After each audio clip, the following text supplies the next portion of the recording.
Good morning, students.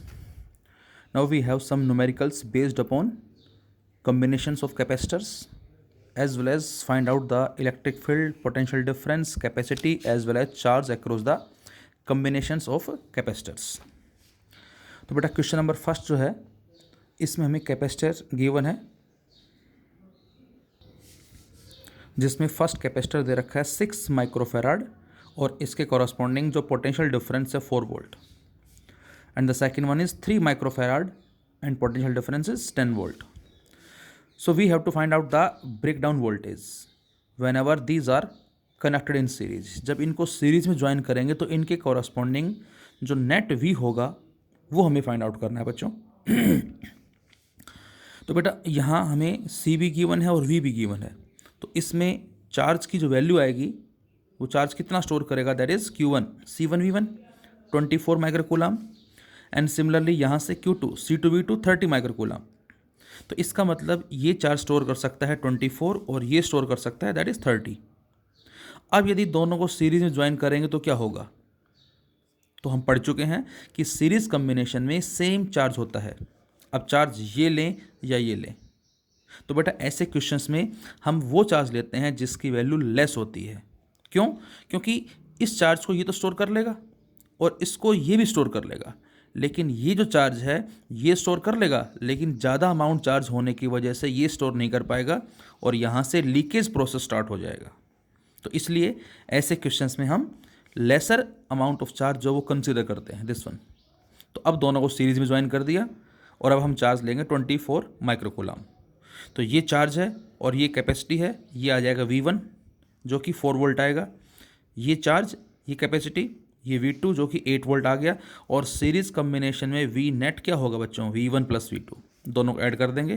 तो इस combination का जो ब्रेकडाउन वोल्टेज होगा दैट इज़ 12 वोल्ट. इनका अलग अलग क्या था, 4 इसका 10 इसका, लेकिन अब कम्बिनेशन का जो होगा वो 12 वोल्ट होगा. इसी तरह से हमें 3 कैपेसिटर दे रखे हैं, सेम क्वेश्चन है. 4 microfarad, 12 microfarad, 6 microfarad, 10 volt, 6 volt, 8 volt. And we have to find out the BV, breakdown voltage, when these are connected in series. तो सेम हम Q1, Q2, Q3 कैलकुलेट करेंगे और जो सबसे कम होगा उसको कंसिडर कर लेंगे. तो यहाँ से Q1 की वैल्यू C1V1 40 आ जाएगी बेटा, Q2 की वैल्यू C2V2 72 आ जाएगी एंड Q3 C3V3 48 आ जाएगी. यहाँ से Q is equal to CV 40, Q is equal to CV 72 and Q is equal to CV that is 48. तो तीनों चार्जेस में से सबसे कम चार्ज कौन सा है, Q1 है. So we consider Q1 charge. और अब हमने इन तीनों को सीरीज ज्वाइन करके चार्ज कौन सा लेना है, 40 माइक्रोकूलम. तो यहाँ से V1 कितना आएगा, Q by C1 that is 10 volt, V2 Q by C2 10 by 3 volt and V3 Q by C3 40 by 6 that is 20 by 3 volt. और जब इन तीनों को ऐड करेंगे हम तो यहाँ से जो ब्रेकडाउन वोल्टेज मिलेगा हमें वो 20 वोल्ट मिल जाएगा. तो इस कम्बिनेशन का ब्रेकडाउन वोल्टेज कितना आ गया, 20 वोल्ट, जबकि पहले वाले का ब्रेकडाउन वोल्टेज कितना आया था, 12 वोल्ट. ये दो अलग अलग क्वेश्चंस हैं. अब आपसे कहा जाए कि बेटा इन दोनों क्वेश्चंस को आपस में पैरेलल में ज्वाइन कर दिया हमने. If in this case first and second questions are connected which are separately in series but joined in parallel, then what is BV. मतलब हमने फर्स्ट केस में जो 6 और 3 का जो ब्रेकडाउन वोल्टेज निकाला वो 12 आया, ये वाला इसका 12 आया. और सेकंड केस में 4, 12, 6 का जो ब्रेकडाउन वोल्टेज वो कितना है, 20. और अब हमने ज्वाइन कर दी दोनों को इस तरह से पैरेलल में. तो हमें पता है क्या कि पैरेलल में कैपेसिटी जो V है वो सेम रहता है.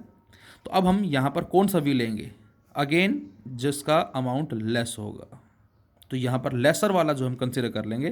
तो अब इस कम्बिनेशन का जिसमें 2 ये हैं 3 ये हैं का जो ब्रेकडाउन वोल्टेज होगा वो 12 वोल्ट हो जाएगा.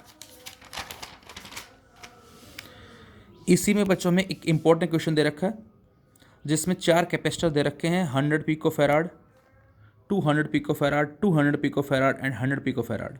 और यहाँ बैटरी कनेक्ट की गई है. अक्सर इस तरह के क्वेश्चंस में बच्चे स्लाइटली मिस्टेक कर जाते हैं.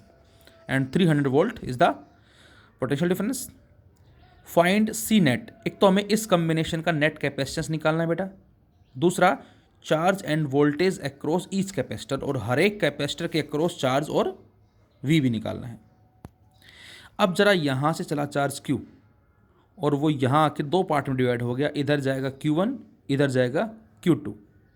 तो इधर गया Q1, तो दोनों किस में है, ये सीरीज़ में है, और 200 का सीरीज़ में कितना आ जाएगा, 100 आ जाएगा, और ऊपर वाला 100 एज इट इज़ है। अब ये 100 ऊपर, बीच में 100, नीचे 100। अब अक्सर बच्चे क्या कर जाते हैं, इन तीनों को पैरेलल में ज्वाइन कर जाते हैं, और वहीं हमारी मिस्टेक हो जाती है बेटा। पैरेलल में कब होते, जब ये बैटरी यहाँ ना होके ये बैटरी यहाँ नीचे होती, इस तरह से यहाँ पर, लेकिन ये यहाँ गिवन है। तो यहाँ से चार्ज चला Q, इधर गया Q1, इधर गया Q2, यहाँ से Q1 आया सपोज, यहाँ से Q2 आया सपोज, तो इधर कितना जाएगा, नेट चार्ज जाएगा बेटा। तो यहाँ केवल ये दोनों पैरेलल में कहलाएंगे। तो 100 और 100 का पैरेलल कितना आ जाएगा, 200। और अब जो 200 आएगा वो इस नीचे 100 के साथ किस में आ जाएगा, सीरीज़ में आ जाएगा। तो इसको हम सोल्व कर लेंगे। तो नेट कैपेसिटेंस की वैल्यू कितनी आ जाएगी, 200/3 पिकोफैराड। तो यहाँ इस बैटरी से कितना चार्ज फ्लो कर रहा है, CV। C is 200/3 picofarad, V is 300 volt. दोनों को सोल्व करते हैं तो ये आ जाता है 2 × 10⁻⁻8 कूलाम चार्ज। इतना चार्ज बैटरी से फ्लो कर रहा है यहाँ से। अब जो चार्ज चला यहाँ से, वो यहाँ पर आ क्या हो गया, दो पार्ट में डिवाइड हो गया। अभी हमने पढ़ा कि इन दोनों का कॉम्बिनेशन सीरीज़ है, तो ये 100 आया। अब इसी डायग्राम को हमने कंसिडर किया, और यहाँ से जो चार्ज चला Q, वो यहाँ आके दो पार्ट में डिवाइड होगा। दोनों तरफ कैपेसिटी सेम है, तो चार्ज का डिस्ट्रीब्यूशन भी क्या होगा, सेम होगा बेटा। नेट चार्ज ये है, इसका हाफ कर दें हम, तो 10⁻⁻8 कूलाम यहाँ जाएगा, 10⁻⁻8 कूलाम यहाँ जाएगा, और इसमें कितना जाएगा, दोनों का सम, दैट इज़ 2 × 10⁻⁻8। अब ये चार्ज, ये कैपेसिटी, तो इससे क्या आ जाएगा, पोटेंशियल डिफरेंस आ जाएगा। Q = CV, then V = Q/C। तो Q1 कितना है, 10⁻⁸ दोनों में ही, और C कितना है, 100। इसका भी 100, इसका भी 100, अलग अलग है। तो यहाँ से दोनों के कॉरस्पॉन्डिंग क्या आ जाएगा, 100 वोल्ट। तो इसके कॉरस्पॉन्डिंग भी 100 वोल्ट, और इसके कॉरस्पॉन्डिंग भी 100 वोल्ट, जो फर्दर दो पार्ट में है। V2 इस नीचे वाले कॉरस्पॉन्डिंग चार्ज कितना है, 2 × 10⁻⁸, और C कितना है इसका, 100, तो इसका आ जाएगा 200। तो यहाँ आ गया 200, और इन दोनों का 100, और दोनों का सम कितना आना चाहिए, 300 वोल्ट आना चाहिए, और वो हमारा आ रहा है। इसी में ही एक क्वेश्चन हमारे पास ये है, एक बच्चे ने पूछा कि यहाँ पर सर हम इस C को रिमूव क्यों कर देते हैं, देखें ज़रा।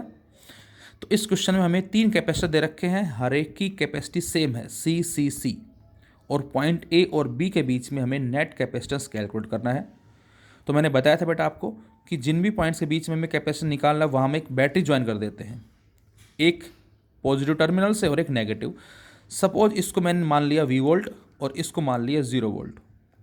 अब यदि ये V वोल्ट है बेटा, तो यहाँ पर क्या होगा, ये V वोल्ट हो जाएगा, और ये भी V वोल्ट हो जाएगा। यहाँ से यदि ये 0 है पॉइंट, तो ये भी 0, ये भी 0। सिमिलरली ये भी 0 हो जाएगा, ये भी 0 हो जाएगा। इसका मतलब ये 0 दूसरे प्लेट के कॉरस्पॉन्डिंग आ गया, और ये 0 इस प्लेट के कॉरस्पॉन्डिंग। तो इसका मतलब ये जो प्लेट है ये V पे है, ये किस पे है, 0 पे। ये किस पे बेटा, V पे है, ये किस पे है, 0 पे। अच्छा, ये 0 यहाँ से यहाँ है, और ये 0 यहाँ से है। अब इस पे भी 0, इस पे भी 0। इसका मतलब इस कैपेसिटर के कॉरस्पॉन्डिंग कोई भी पोटेंशियल डिफरेंस नहीं है, जिसकी वजह से इसको हम रिमूव कर देते हैं सर्किट से।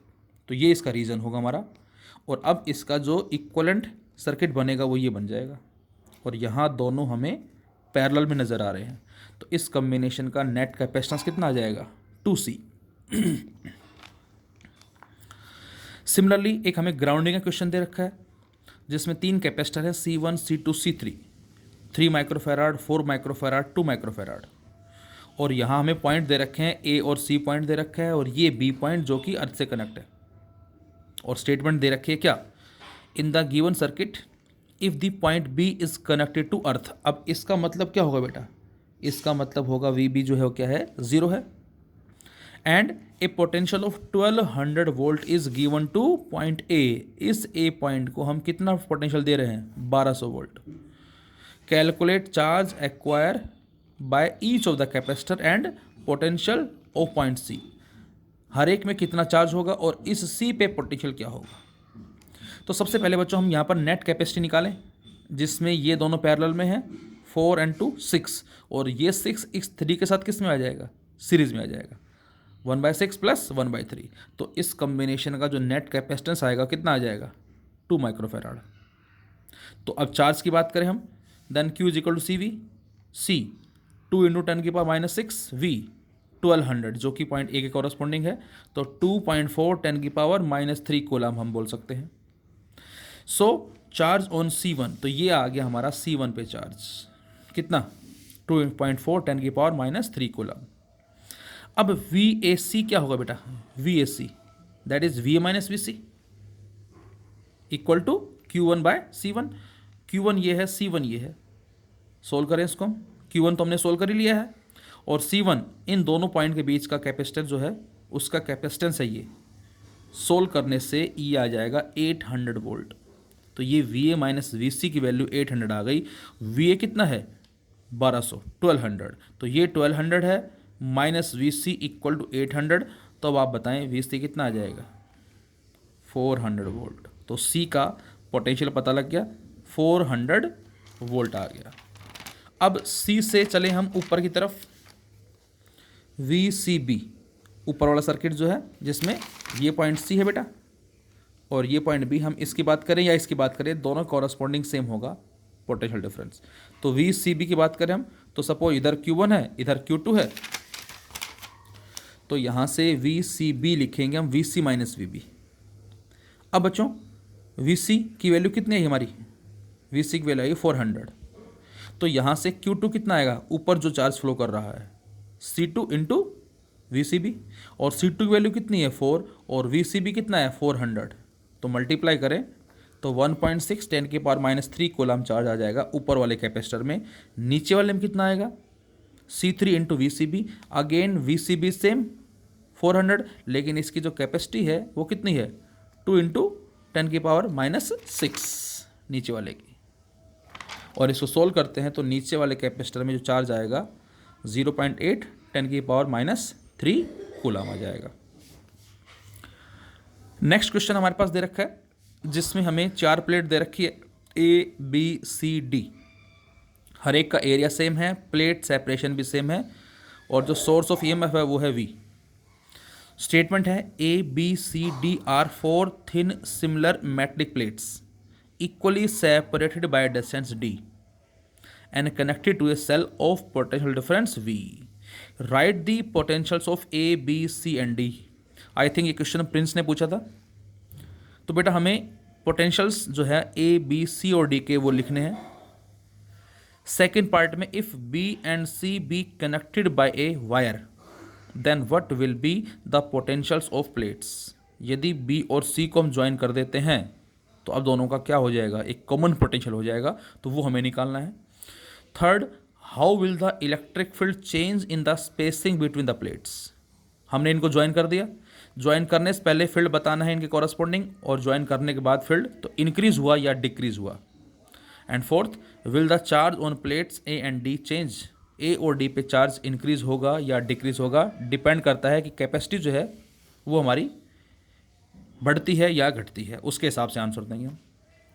तो बच्चों गिवन अरेंजमेंट जो है ABCD, इसमें जो प्लेट B है बेटा वो A के साथ भी है और B C के साथ भी है। प्लेट B जो है वो A के साथ भी है, C के साथ भी है। इसी तरह से C जो है वो B के साथ भी है और D के साथ भी है। तो जो अरेंजमेंट है इसको समझने के लिए हम जरा ऐसे लिख सकते हैं, क्योंकि कैपेसिटर 3 बन रहे हैं, 1 2 3। तो यहाँ पर A प्लेट हो गई, B प्लेट, अगली में B प्लेट, C प्लेट, उससे नेक्स्ट C प्लेट और D प्लेट, क्योंकि B जो है वो A और C की कॉमन प्लेट है। इसी तरह से C जो बेटा वो B की और D की कॉमन प्लेट है। तो इस तरह से हम इसमें समझ सकते हैं। क्यों? क्योंकि यहाँ पर जो चार्ज होगा पॉजिटिव, इस पे इंडक्शन से क्या आएगा नेगेटिव, इस पे क्या आ जाएगा पॉजिटिव, इस पे क्या आ जाएगा नेगेटिव, इस पे क्या आ जाएगा पॉजिटिव, इस पे क्या आ जाएगा नेगेटिव। तो सेम उसी तरह से हमने इसको समझने के लिए इस तरह से लिख दिया, क्योंकि ये 3 कैपेसिटर्स का सीरीज अरेंजमेंट है, तो इसको हम ऐसे भी लिख सकते हैं।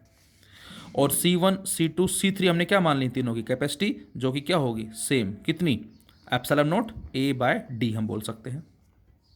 तो यहाँ से इसका जो C इक्वलेंट आएगा बेटा वो आ जाएगा C/3। तो Q कितना होगा, CV।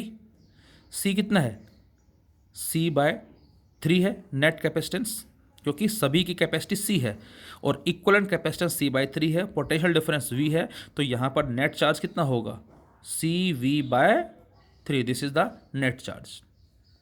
अब हमने यहाँ पॉइंट्स मान लिए, small a, small b, small c dash मान लेते हैं क्योंकि ऑलरेडी हमने C सिंबल लिया हुआ है।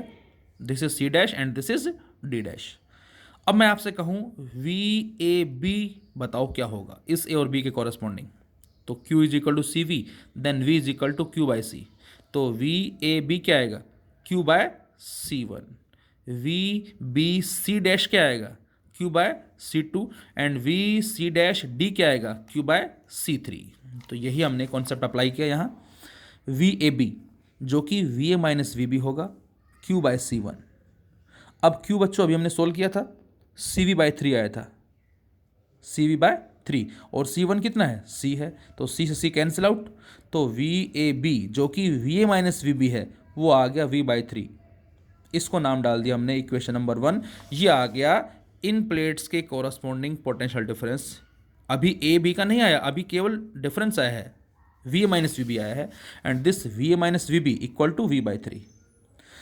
सेम कॉन्सेप्ट अप्लाई किया हमने अब इस B और C डैश के बीच में। तो इसको लिखा मैंने क्या, VBC dash equal to VB minus VC dash and which is equal to Q/C2। Again charge same रहेगा, सीरीज कॉम्बिनेशन है, कितना CV/3 और C2 कितना है, ये भी C है, कैंसिल आउट, ये भी कितना आ गया V/3, सेकेंड इक्वेशन।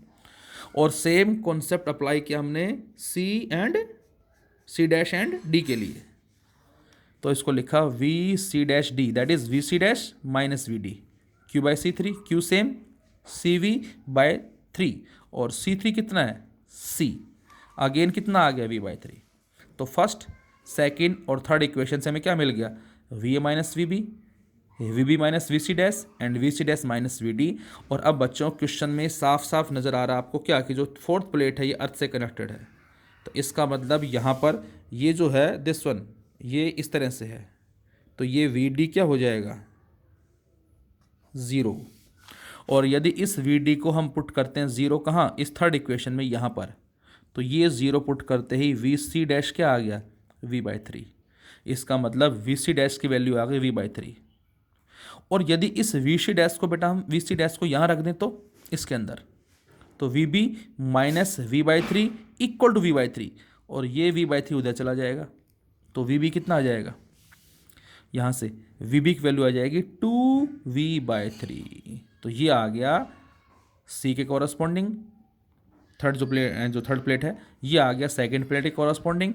अच्छा, इस VB की वैल्यू जो 2V/3 आई है इसको पुट कर दें हम यहाँ फर्स्ट के अंदर, VA minus VB equal to V/3, इसको पुट कर दें हम यहाँ पर कितना 2V/3। तो अब यहाँ से VA कितना आएगा, so VA minus 2V/3 equal to V/3 और इसको उधर ले जाएं सॉल्व करते हैं तो VA कितना आ जाएगा V। तो इसका मतलब A के कॉरस्पॉन्डिंग आ गया V, B के कॉरस्पॉन्डिंग 2V/3, C के कॉरस्पॉन्डिंग V/3 और D के कॉरस्पॉन्डिंग 0। तो ये आ जाएंगे इन चारों प्लेट से कॉरस्पॉन्डिंग पोटेंशियल्स की वैल्यू जो हमारे पास वो क्या होगी। ध्यान से देखें, VAB निकाला हमने, VBC डैश निकाला हमने, VC डैश D निकाला हमने और D पे जो पोटेंशियल है वो 0 है, इसको इसमें पुट किया VC डैश आ गया, VC डैश को ऊपर रखा VB आ गया, VB को यहाँ रखा VA आ गया। तीनों की वैल्यूज हमारे पास आ गई इस तरह से। अब कह रहा है कि B और C को हमने ज्वाइन कर दिया है, तो जो कॉमन पोटेंशियल क्या होगा C1V1 plus C2V2 upon C1 plus C2। C1 इसकी कैपेसिटी, V1 इसका पोटेंशियल डिफरेंस जो कि 2V/3 आया, C2 दूसरे कैपेसिटी जो कि C है और पोटेंशियल डिफरेंस V/3 है और upon C1 plus C2 that is 2C। और इसको सोल्व करें हम तो सोल्व करने से यहाँ वैल्यू कितनी आ जाएगी हमारी V/2 आ जाएगी। सो अब B और C जो हैं उनका जो कॉमन पोटेंशियल होगा वो V/2 होगा, जबकि पहले अलग अलग था, पहले इसका 2V/3 था और इसका C का कितना था V/3 था, लेकिन अब ये V/2 हो गया। इलेक्ट्रिक फील्ड जो कि होता है dV/dr, बेटा dV/dr जब हमने ज्वाइन नहीं किया था बी और सी को, तो ए का ये था, बी का ये था। तो अब इस ए और बी के बीच में जो हम फील्ड कैलकुलेट करें d v by d r से, तो ए जो वी है, बी जो 2v/3 है, डिफरेंस कितना आ गया बेटा इसका, v/3 आ जाएगा डिफरेंस, और डी क्या है, दोनों के बीच का डिस्टेंस। तो इलेक्ट्रिक फील्ड कितना है, v/3d। ये है कब, जब हमने बी और सी को ज्वाइन नहीं कर दिया। But when B and C are joined, तो उस केस में ए का तो v है, लेकिन बी का कितना हो गया, v/2 हो गया। तो अब इलेक्ट्रिक फील्ड कितना होगा ए और बी के बीच में, v - v/2, that is potential difference और अपॉन सेपरेशन, जो कि v/2d हो जाएगा। इसका मतलब क्या हुआ, इसका मतलब ये हुआ कि पता लग रहा है आपको, ये v/3d है और ये v/2d है। It means electric field increases from v/3d to v/2d। अब बी और सी के बीच में क्या होगा, पहले एग्जिस्ट करेगा फील्ड, लेकिन अब जब ज्वाइन कर देंगे तो पोटेंशियल डिफरेंस जीरो हो गया। तो हेंस हम क्या बोलेंगे, electric field become zero between B and C. And C और डी के बीच में क्या बोलेंगे हम, तो सी और डी के बीच में जब हमने बी और सी को ज्वाइन नहीं किया था, तो सी और डी के बीच में ये था फील्ड, और जब ज्वाइन कर दिया तो ये आ गया। सेम इसी की तर्ज पे निकालेंगे इसको भी हम। तो इसका मतलब क्या हुआ, इलेक्ट्रिक फील्ड भी क्या हो गया, become zero and increases from v/3d to v/2d between C and D. इसी की तर्ज पे हम कैलकुलेट करेंगे इसको। फोर्थ, इनिशियली कैपेसिटेंस कितना होगा, तो आंसर है इनिशियली कैपेसिटेंस की वैल्यू होगी 1/c + 1/c + 1/c 3/c c/3 हो जाएगी, जिसमें हम बोल सकते हैं c क्या है, ε0 a/d। लेकिन फाइनली जब बी और सी को ज्वाइन कर दिया, तो अब जो कैपेसिटेंस है वो कितना हो जाएगा, c/2। तो पहले c/3 था बच्चों, अब c/2 हो जाएगा। तो इसका मतलब कैपेसिटी बढ़ गई, तो हम क्या बोलेंगे, चार्ज इंक्रीजेस, चार्ज जो वो इंक्रीज हो जाएगा। इसी कैटेगरी में क्वेश्चन और हमारे पास, जिसमें 1 2 3 4 5 5 प्लेट्स दे रखी हैं और कुछ इस तरह से कनेक्ट हैं, जिसमें 1 3 5 जो हैं वो पॉजिटिव से कनेक्ट हैं एंड 2 और 4 जो नेगेटिव से कनेक्ट हैं। 5 identical capacitor plates each of area A are arranged such that the adjacent plate are at a distance d apart. The plates are connected to a source of EMF V. What is the magnitude and nature of charge on plate 1 and 4th? सभी पे आप निकाल सकते हैं, लेकिन फिलहाल इस question में हमसे फर्स्ट प्लेट और फोर्थ प्लेट पे पूछा है कि मैग्नीट्यूड ऑफ चार्ज जो क्या होगा। अब बेटा इसी डायग्राम को हम कुछ ऐसे बना सकते हैं, देख सकते हो आप यहाँ पर, ये प्लेट हमारे पास कौन सी है, नंबर 2, जो कि 1 के साथ भी है और 3 के साथ भी है। 3 प्लेट 2 के साथ भी है, 4 के साथ भी है। 4 प्लेट 3 के साथ भी है और 5 के साथ भी है। तो इसका मतलब एक कॉम्बिनेशन बन जाएगा। और उसी तरह से मान लें हम, ये हमारा V है पोटेंशियल, ये 0, तो यदि ये V है तो ये भी V होगा, ये भी V होगा, ये भी V होगा, और ये 0 है तो ये भी 0, ये भी 0। तो V0 एक कैपेसिटर बन गया, 0V 2 बन गया, V0 3 बन गया, 0V 4। तो यहाँ पर हम कह सकते हैं क्या, V और 0 इस पोटेंशियल डिफरेंस के कॉरस्पॉन्डिंग हमारे पास 4 कैपेसिटर बन रहे हैं। तो इसको हम इस तरह से अरेंज कर सकते हैं, 1 2 3 2 3 4 5 4। क्यों, क्योंकि 2 प्लेट जो बेटा वो 1 और 3 की कॉमन प्लेट है, 3 जो है वो 2 और 4 की कॉमन प्लेट है, और जो 4 है वो 3 और 5 की कॉमन प्लेट है। तो अब हमारे पास जो चार्ज होगा देखिए ज़रा क्या होगा, plate 2 is common for 1 and 3, plate 3 is common for 2 and 4, plate 4 is common for 3 and 5। और कैपेसिटी सभी की सेम होगी, C1 C2 C3 C4 कितना, ε0 a/d। और हर एक के कॉरस्पॉन्डिंग पोटेंशियल डिफरेंस क्या होगा बेटा, V होगा। देन चार्ज अक्रॉस प्लेट, तो चार्ज कितना होगा, C into V। So what is the value of Q1, Q1 is equal to C1 into V। C1, the value of C1 इज ε0 a/d into V, जो कि V है। तो Q1 की value आ गई ε0 a/d इंटू V, ये आ गई इसकी वैल्यू, Q1 की वैल्यू। अब आपसे कहा जाए भाई, क्योंकि जो चार्ज गया वो इसमें भी जाएगा, इसमें भी जाएगा, इसमें भी जाएगा, इसमें भी जाएगा, तो इसमें जो चार्ज गया उसी सेम वैल्यू इसके अंदर होगी, वही सेम वैल्यू इसके अंदर होगी, और वही सेम वैल्यू इसके अंदर होगी। अब बात करें हम Q3 की। अब बेटा ये चार्ज जो इसमें गया है वही इसमें गया, वही इसमें गया, तो इन दोनों को हम एड अप कर दें, मतलब इसमें मैं आपसे कहता हूँ सपोज 2 माइक्रो कूलाम है, यहाँ भी 2 माइक्रो कूलाम, यहाँ भी 2 माइक्रो कूलाम, यहाँ भी 2 माइक्रो कूलाम, तो नेट चार्ज कितना हुआ यहाँ 2 ये दैट इज़ 4 हुआ। तो Q3 को हम 2Q1 लिख सकते हैं, that is 2 epsilon not A by D into V. Q2 क्या लिखेंगे, यदि ये 2 है तो बेटा ये -2 होगा, ये 2 है तो ये -2 होगा। अब ये -2 कितना हो जाएगा बच्चों, -4। तो Q2 पे चार्ज कितना आ जाएगा, -2 epsilon not A by D into V आ जाएगा। इस तरह से आप समझ सकते हैं। Q5, इस पे भी 2 माइक्रो कूलाम, इस पे भी 2 माइक्रो कूलाम, इस पे भी 2 माइक्रो कूलाम, इस पे भी 2 माइक्रो कूलाम। अब ये एक सिंगल प्लेट है तो इस पे चार्ज कितना रहेगा, सपोज 2 माइक्रो कूलाम, मतलब epsilon not A by D into V रहेगा। अच्छा Q4 पे बेटा, Q4 इसके साथ भी है, इसके साथ भी है, इस पे -2 है, इस पे -2, तो नेट क्या बोलेंगे हम, -4 बोलेंगे हम। इस तरह से इसको आप समझ सकते हैं। तो Q4 पे चार्ज कितना आ जाएगा, -2 epsilon not A by D into V. फिर से हमने माना कि चार्ज इधर गया 2 micro coulomb, 2 micro coulomb, 2 micro coulomb, 2 micro coulomb, तो इस पे 2 माइक्रो कूलाम है, इस पे 2, इस पे 2, तो टोटल कितना हो गया थर्ड प्लेट पे 4 माइक्रो कूलाम। 5 पे कितना हो जाएगा 2 माइक्रो कूलाम, 2 पे कितना हो जाएगा -2, यहाँ -2, यहाँ -4 हो जाएगा, और इस पे कितना हो जाएगा -4। तो 2 पे और 4 पे सेम आएगा, और 1 पे और 5 पे सेम होगा यहाँ से, और 3 पे पॉजिटिव का डबल होगा यहाँ से। इस तरह से इसको हम समझ सकते हैं।